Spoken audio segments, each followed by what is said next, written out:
Welcome to the chapel.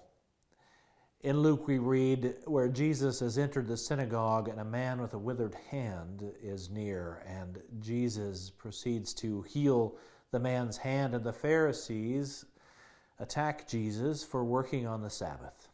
Immediately after that, we hear that now during those days, Jesus went out to the mountains to pray, and he spent the night in prayer to God.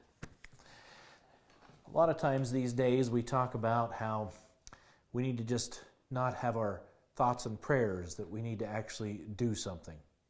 Well, I think we need to take some lessons from Jesus and do both.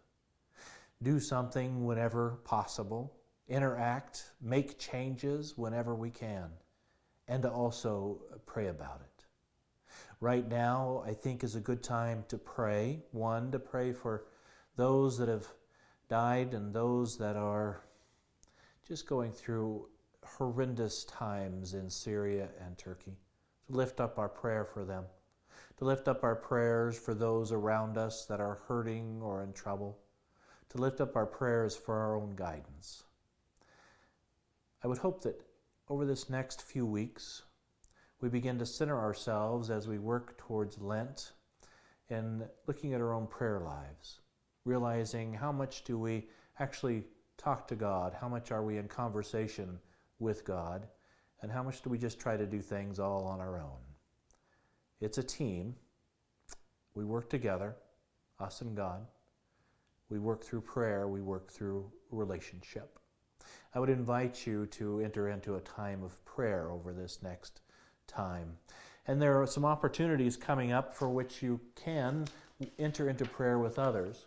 One of which is a prayer vigil that we're going to have on February 15th, next Wednesday at 6:30 p.m.